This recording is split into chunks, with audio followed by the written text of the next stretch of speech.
갈래길에 놓이게 됩니다. 쉬운 길과 옳은 길, 어디로 갈 것이냐, 그것이 또 우리의 인생에 참 어려운 숙제인 것 같습니다. 쉬운 길로 갈지 옳은 길로 갈지, 우리가 누구나 정답을 알죠. 옳은 길로 가야 하는데 너무나도 쉬운 길의 유혹이 우리 선택 앞에 큰 영향을 미치게 되는 것 같습니다. 여러분들, 다윗은 쉬운 길이 아니라 옳은 길을 선택했던 사람입니다. 다윗이 만약 쉬운 길을 선택했다 한다면 사울을 그냥 처단하고 또 사울의 아들들을 그냥 죽이고 자신이 왕으로 세워지는 것은 아주 가장 쉬웠던 일이었을 겁니다. 그러나 다윗은 하나님을 경외하는 자로서 옳은 일, 하나님이 보시기에 옳은 길을 선택합니다. 그래서 아무리 긴 시간이 걸려도 하나님의 뜻을, 하나님의 말씀을 의지하며 어렵게 왕이 되는 것입니다. 오늘 사울은 죽었지만 다윗이 곧바로 왕이 되지 못하는 이유도 바로 이것입니다. 사울에게 아들이 남아 있었습니다. 이스보셋이라는 이 아들이 남아 있었는데 이 아들이 이제 이스라엘의 왕으로 세워지게 되는 거예요. 다만 다윗은 자신이 속한 유다 지파의 사람들로 인해서 유다 왕으로 세워지게 됩니다. 사무엘하 2장 4절 말씀에 이렇게 나오는데요. 유다 사람들이 와서 거기서 다윗에게 기름을 부어 유다 족속의 왕으로 삼았더라. 결국에 이스라엘이라는 이 한 나라에 두 왕이 생겨난 것입니다. 유다의 왕 다윗과 그리고 이스라엘의 왕 이스보셋. 원래 하나님의 약속대로였다면 사울이 죽으면 누가 왕이 되었어야 됐습니까?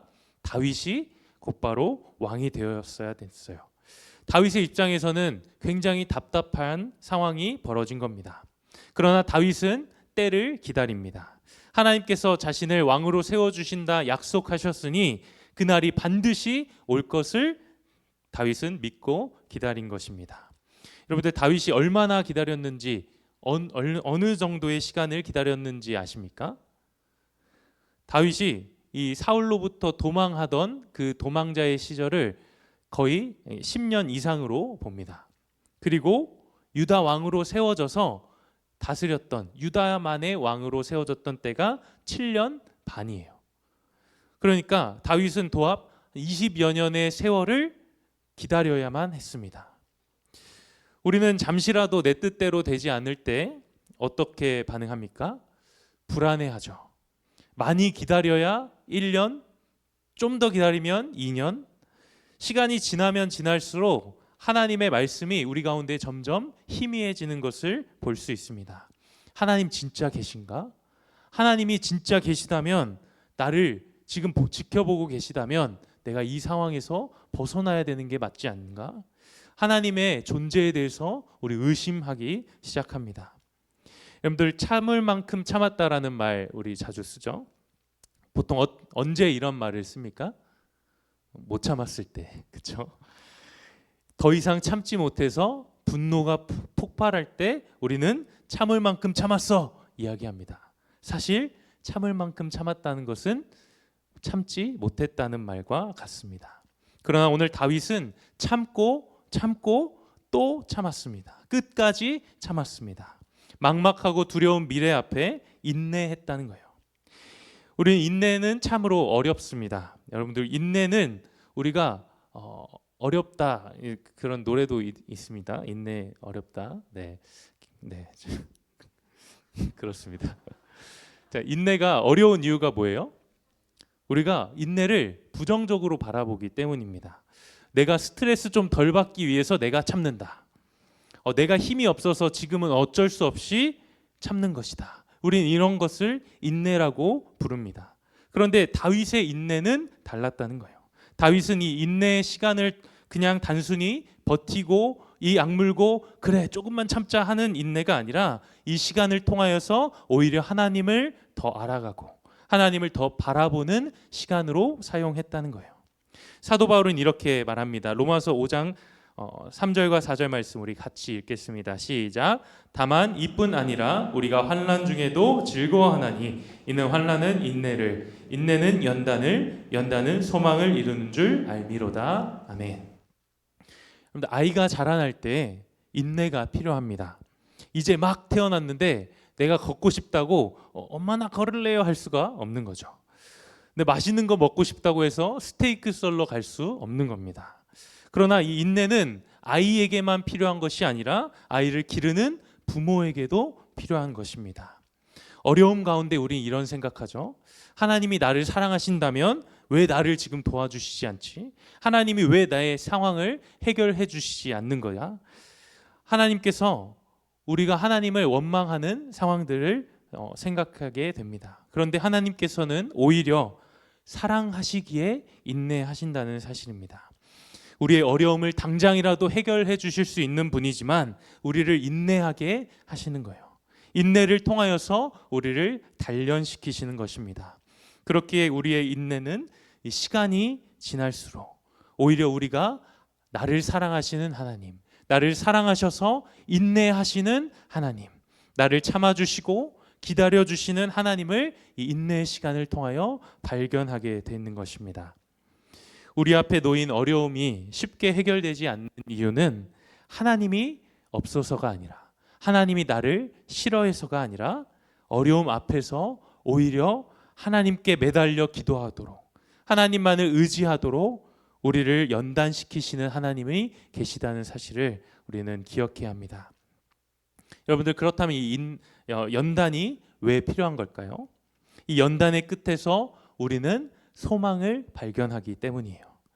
하나님이 우리와 함께 하신다는 소망, 반드시 나를 도우신다는 소망, 하나님만이 우리의 구원자이시라는 소망을 우리가 발견하게 되는 것입니다. 그래서 시편 42편 5절 말씀에 이렇게 고백합니다. 우리 함께 읽겠습니다. 내 영혼아, 내가 어찌하여 낙심하며 어찌하여 내 속에서 불안해하는가? 너는 하나님께 소망을 두라. 그가 나타나 도우심으로 말미암아 내가 여전히 찬송하리로다. 아멘. 두렵고 막막한 우리의 삶이지만 오늘 이 시편의 기자의 고백과 같이 하나님께 소망을 두며 하나님께서 반드시 우리의 삶을 도우시고 인도하시는 그 하나님으로 말미암아 우리가 여전히 찬송하는 우리의 삶이 되기를 소망합니다. 하나님께서 이제 다윗의 삶을 이끌어 가십니다. 인내했던 다윗의 삶에서 마침내 하나님이 나타나셔서 다윗을 도우십니다. 그리고 다윗이 이스라엘의 왕으로 세워지도록 하나님이 인도하시는데요. 오늘 본문은 다윗이 이스라엘의 왕이 되고 난 이후에 두 가지 사건을 기록하고 있습니다. 첫 번째 사건이 무엇이냐? 다윗이 예루살렘의 성을 차지하게 됐다는 것입니다. 7절 말씀을 보시면 다윗이 시온 산성을 빼앗았으니 이는 다윗 성이더라 말씀합니다. 예루살렘이라는 이 성, 여러분들 다 잘 아시죠? 예루살렘은 이스라엘의 수도입니다. 그런데 이 예루살렘이 원래 가나안 족속의 여부스 족속이 이 땅에서 살고 있었어요. 그런데 이스라엘 백성들이 가나안 땅을 점령할 때 이 여호수아를 통하여서 예루살렘을 정복하게 됩니다. 그런데 시간이 얼마 지나지 않아서 하나님의 말씀이 무너지는 때가 있었습니다. 바로 사사 시대 때 다시 여부스 족속이 예루살렘을 차지하게 된 것입니다. 그로부터 약 300년이 지난 이 시점, 다윗이 왕으로 세워지자마자 예루살렘을 다시 정복하게 됩니다. 사진을 함께 보시면 이 예루살렘은 해발 600m에 이르는 고지에 있는 성읍이었어요. 한마디로 말하면 쉽게 빼앗을 수 없는 방어 요새였습니다. 그렇기에 여부스 사람들이 다윗을 도발합니다. 6절 말씀에 이렇게 이야기합니다. 왕과 그의 부하들, 다윗의 왕과 다윗과 그의 부하들이 예루살렘으로 가서 그 땅 주민 여부스 사람을 치려하며 그 사람들이 다윗에게 이르되 내가 결코 이리로 들어오지 못하리라. 맹인과 다리 저는 자라도 너를 물리치리라 하니 그들 생각에는 다윗이 이리로 들어오지 못하리라 함이나. 여부스 사람들이 다윗을 도발하는 겁니다. 야, 예루살렘 얼마나 강한지 알지? 여기서 싸우면은 앞을 못 보는 사람, 맹인이나 걷지 못하는 다리 저는 사람들이 너희를 공격해도 너희가 질 거야. 그만큼 예루살렘은 점령하기 힘든 성읍이야. 이렇게 다윗을 겁먹여서 다윗이 예루살렘을 점령하기를 시도조차 못하게 했다는 거예요. 그러나 다윗은 여부스 족속과 싸우게 됩니다. 그리고 예루살렘을 차지하는 거예요.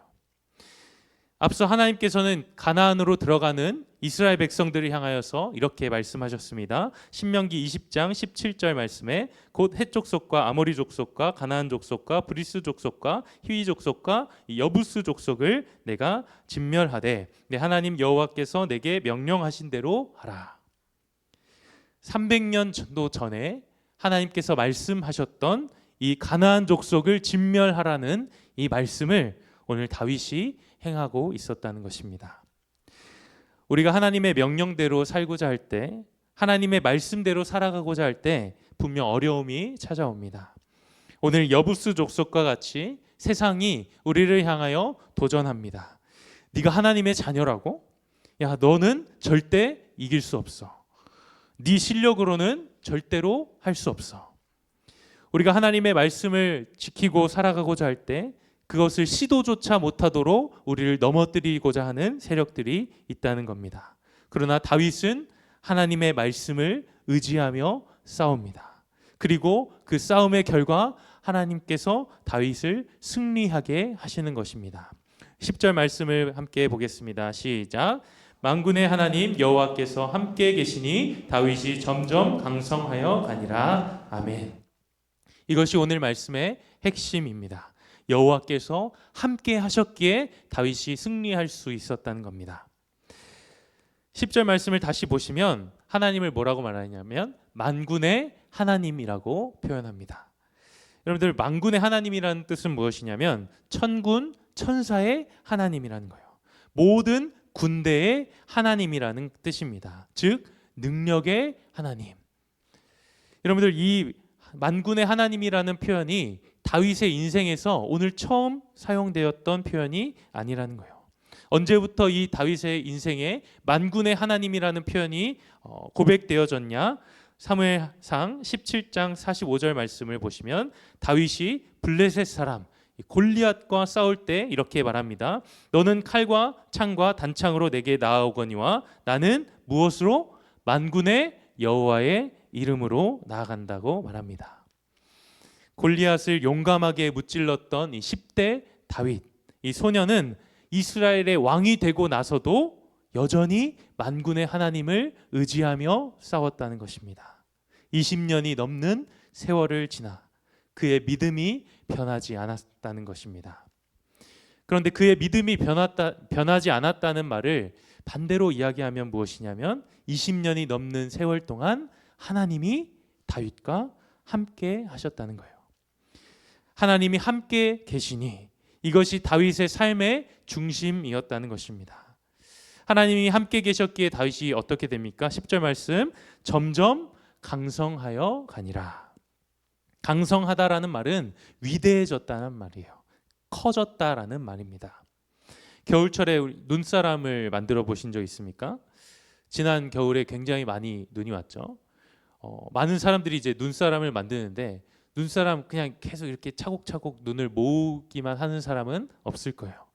눈사람을 만들기 위해서는 눈을 굴려야 돼요. 스노우볼 굴린다 하죠. 굴리면 굴릴수록 눈덩이가 더 커지는 것입니다. 처음에는 주먹만 했던 눈이 사람의 몸집만하게 자라나게 되는 것입니다. 하나님께서 다윗과 함께 계시니 다윗이 점점 자라났다고 이야기해요. 걸음걸음 그 걸음을 걸어갈 때마다 하나님께서 다윗을 더욱더 위대하게 만들어 주셨다는 거예요. 다윗이 위대해지자 두 번째 사건이 일어나는데요. 이 두 번째 사건은 11절 말씀에 나옵니다. 11절 말씀, 두로 왕 히람이 다윗에게 사절들과 백향목과 목수와 석수를 보내매 그들이 다윗을 위하여 집을 지으니. 이 두 번째 사건은 무엇이냐? 두로 왕 히람이라는 사람이 다윗에게 최고의 기술자들과 또 최고급의 나무, 이 백향목을 보내면서 다윗의 궁전을 짓게 하는 것입니다. 사진을 보시면 이 두로가 어디에 위치해 있었냐면 이스라엘의 이 북단에 위치해 있었습니다. 해안 근처에 있었던 나라이기 때문에 이 해상 무역을 통하여서 많은 부를 축적한 나라였습니다. 굉장히 대단하고 또 부유한 이 나라가 다윗의 위대함을 보고 다윗에게 나와서 그에게 최고급 나무와 또 최고의 기술자들을 보내면서 다윗의 궁정을 지어 주었다는 것입니다.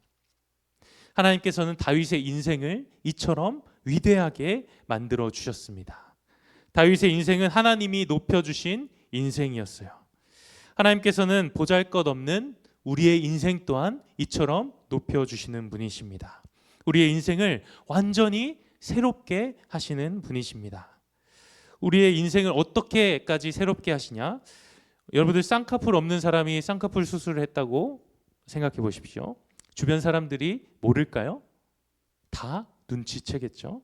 하나님께서 우리의 인생을 높여주실 때 티 안 나게 조금만 우리의 인생을 높여주시는 것이 아니라 하나님을 믿지 않는 사람들이 알아차릴 수 있을 정도로 우리의 인생을 높여주신다는 겁니다.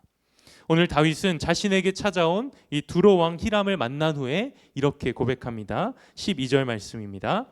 다윗이 여호와께서 자기를 세우사 이스라엘 왕으로 삼으신 것과 그의 백성 이스라엘을 위하여 그 나라를 높이신 것을 알았더라. 다윗은 자신 스스로가 내가 잘해서 높아진 것이 아니라 하나님이 나를 높이셨음을 고백하는 것입니다. 시간이 지났지만 가장 높은 자리에 올라갔지만 다윗의 중심, 하나님이 나와 함께 하신다는 그 중심은 흔들리지 않았다는 것입니다. 오늘 본문의 말씀을 보면 두 사건이 나왔죠. 첫 번째는 다윗이 이스라엘 왕으로 등극된 이후에 바로 예루살렘 성을 점령한 것, 그리고 오늘 두로 왕 히람이 다윗의 위대함을 보고 그 다윗의 궁전을 지어준 두 가지의 사건이 나옵니다. 그런데 흥미로운 사실은 이 두 사건에 20년 이상이라는 시간이 있다는 거예요. 두로 왕 히람은 시기적으로 다윗이 왕이 되고 20년 뒤에 두로의 왕으로 세워졌던 사람입니다. 그러니까 이 10절과 11절 사이에는 적어도 20년 이상의 세월이 있었다는 겁니다. 이것은 무엇을 의미할까요? 왕이 되기 전에 골리앗 앞에서 싸웠던 다윗의 모습이나 왕으로 세워져서 예루살렘을 점령했던 다윗의 모습이나 그리고 왕이 된 후 20년 뒤에 다윗의 모습, 그 모든 모습 가운데 하나님이 함께 계셨고 다윗은 그 하나님을 의지하며 살아갔다는 것입니다. 여러분들, 하나님은 오늘도 우리와 함께 하기를 원하십니다. 믿으십니까? 하나님이 여러분들과 여러분들의 인생에 함께 하기를 원하신다는 거예요. 우리가 민수기 본문으로 큐티를 하고 있는데 좀 어렵죠? 근데 이 민수기 본문에 나오는 내용 중에 성막이라는 것이 나옵니다. 성막이 무엇이냐면 텐트입니다. 저 텐트 안에서 하나님을 예배하는 장소였다는 것입니다. 출애굽기 29장 42절 말씀에 이렇게 이야기합니다. 이는 너희가 대대로 여호와 앞 회막 문에서 늘 드릴 번제라. 내가 거기서 너희와 만나고 내게 말하리라. 하나님이 이 성막 가운데서 뭐 하시겠다고 말씀하십니까? 만나겠다. 너희에게 말씀하겠다 이야기합니다. 이 성막은 하나님께서 이스라엘 백성들과 만나기로 한 약속의 장소였습니다. 솔로몬 이후에 이 성막이 이제 성전으로 옮겨지게 되면서 하나님께서는 이제 성막이 아니라 성전에서 이스라엘 백성들과 만나시겠다 말씀합니다. 열왕기상 9장 3절 말씀입니다. 여호와께서 그에게 이르시되 내 기도와 내가 내 앞에서 간구한 바를 내가 들었은즉 나는 내가 건축한 이 성전을 거룩하게 구별하여 내 이름을 영원히 그곳에 두며 내 눈길과 내 마음이 항상 거기에 있으리니. 하나님께서 성전을 향하여 하신 약속입니다. 내 눈길과 내 마음이 항상 그곳 가운데 있어서 너희를 만나겠다 말씀하십니다. 그리고 하나님께서는 우리와 함께 하시기를 원하셔서 이 땅에 오셨습니다. 마태복음 1장 23절 말씀 우리 같이 읽어보겠습니다. 시작. 보라, 처녀가 잉태하여 아들을 낳을 것이요 그의 이름은 임마누엘이라 하리라 하셨으니 이를 번역한즉 하나님이 우리와 함께 계시다 함이라. 임마누엘이라는 말 많이 들어봤죠? 이 임마누엘이라는 말의 뜻이 바로 이겁니다. 하나님이 우리와 함께 계시다. 예수님께서는 우리와 함께 하시기 위하여 이 땅 가운데 오셨습니다. 잠깐만 함께가 아니라 영원히 함께 하시기 위하여서 십자가에서 우리의 죄를 사하여 주셨습니다. 그리고 부활하신 예수님께서는 오늘 우리 가운데 이렇게 약속하십니다. 마태복음 28장 20절 말씀에 볼지어다 내가 세상 끝날까지 너희와 항상 함께 있으리라. 아멘. 하나님께서는 오늘도 우리와 함께 하신다 약속합니다. 성령으로 우리와 함께 하시는 분이십니다. 세상 끝날까지 영원히 우리와 함께 하신다 약속합니다.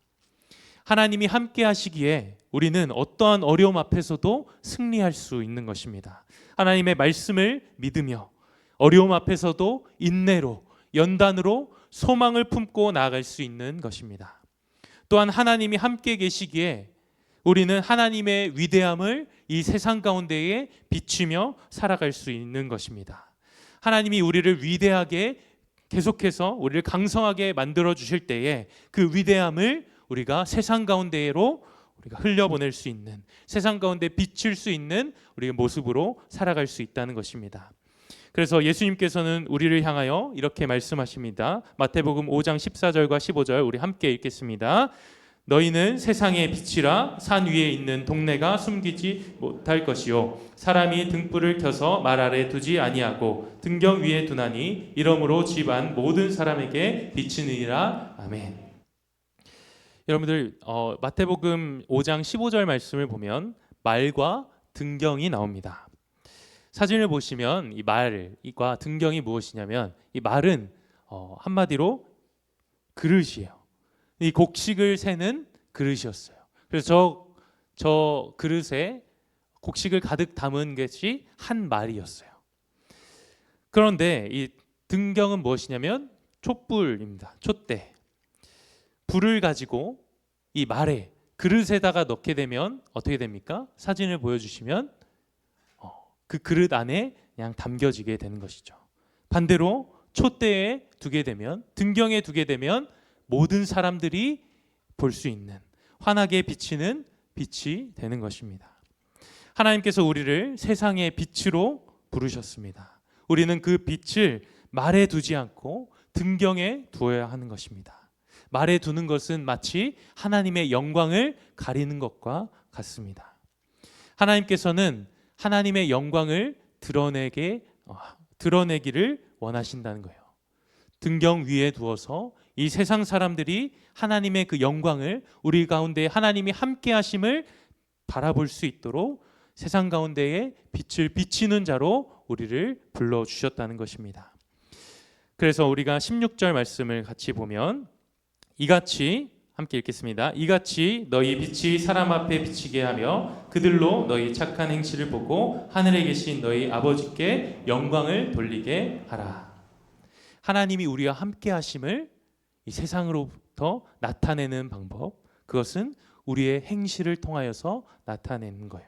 우리의 말과 우리의 행동이 하나님이 나와 함께 하심을, 내가 하나님의 복음을 전하는 비침을 우리가 이 세상 가운데 나타내어 모든 영광을 하나님께 돌릴 수 있는 우리의 삶이 되기를 소망합니다. 하나님이 함께 하시기에 우리는 우리가 속한 가정에서, 학교에서, 직장에서 우리가 가는 모든 걸음마다 하나님께서 우리를 위대하게, 우리를 점점 더 커지게 만드시기에 우리는 그 하나님의 영광을 노래하는 자들로, 하나님의 복음을 전하는 자들로 우리가 살아가기를, 다윗과 같이 승리하며 또 모든 영광을 하나님께 돌리는 우리의 삶이 되기를 간절히 소망합니다. 함께 찬양하며 주신 말씀을 붙들길 소망하는데요. 하나님이 우리를 사랑하셔서 이 땅에 오셨으며 우리와 함께 하심을, 지금도 우리의 삶에 역사하심을 함께 고백하며 함께 찬양하기 원합니다. 당신은 시간을 뚫고 이 땅 가운데 오셨네. 우리 없는 하늘 원치 않아 우리 삶에 오셨네. 자신의 평안 버리고 우리에게 평안 주셨네. 가장 낮은 자의 모습으로 우리 삶에 오셨네.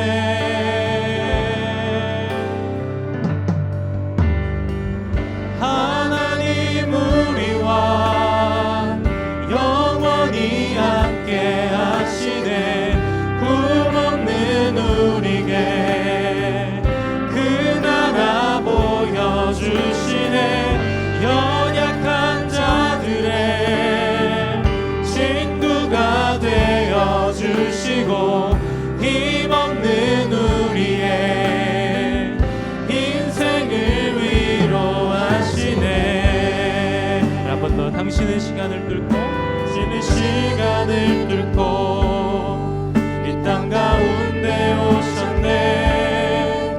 우리 없는 하늘 원치 않아 우리 삶에 오셨네. 자신의 평안 버리고 우리에게 평안 주셨네. 가장 낮은 자의 모습으로 가장 낮은 자의 모습 우리의 삶에 오신 주님, 우리 삶에 하나님 우리와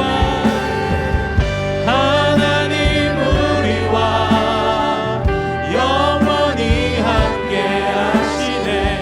꿈없는 우리에게 그 나라 보여주시네. 연약한 자들의 친구가 되어주시고 힘없는 우리의 인생을 하나님 우리와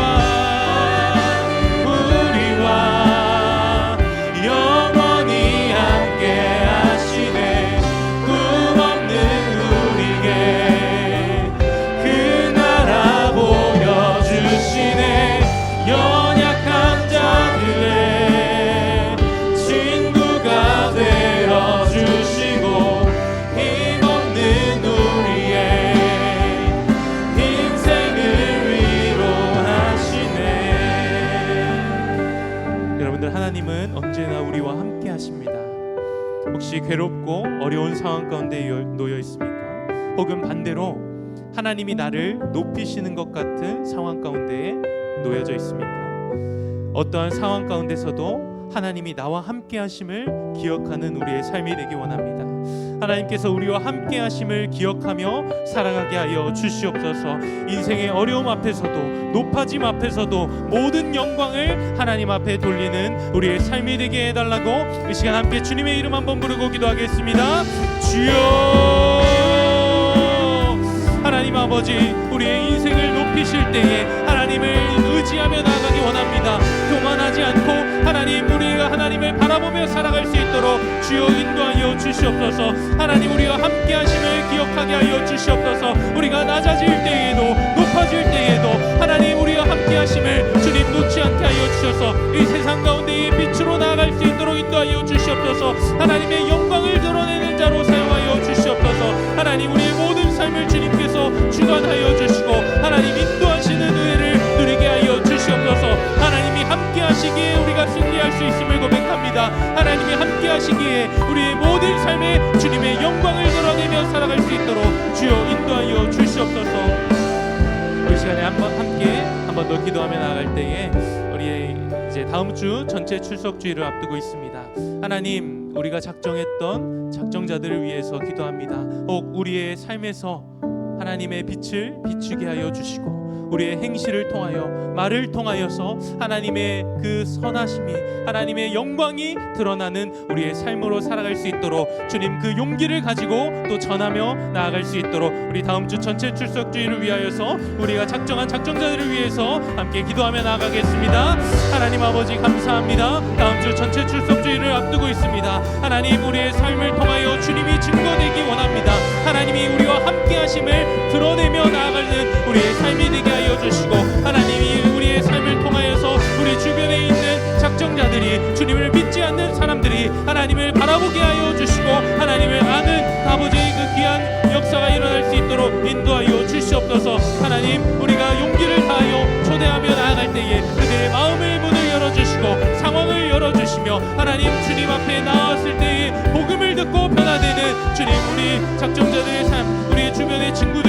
가족의 삶이 될 수 있도록 주여 인도하여 주시옵소서. 하나님 아버지, 항상 우리와 함께하여 주심에 감사합니다. 우리와 함께하시고자 예수 그리스도를 이 땅 가운데 보내주시고 우리의 모든 죄를 사하여 주심에 감사합니다. 이제 우리도 주님의 자녀로 하나님의 빛을 비추며 살아가게 하여 주시옵소서. 다윗과 같이 우리를 높여 주실 때에 교만하지 않고 하나님이 함께 하심을 늘 기억하며 살아가게 하여 주시옵소서. 특별히 다음 주 전체 출석주의를 앞두고 있습니다. 하나님이 함께 하시는 모습이 우리 주변에 비춰지게 하여 주시고 세상과 다른 우리의 모습을 통하여 많은 이들이 주님께로 나아올 수 있도록 복음의 통로로 우리를 사용하여 주시옵소서. 예수님의 이름으로 기도합니다. 아멘. 이제는 우리 주 예수 그리스도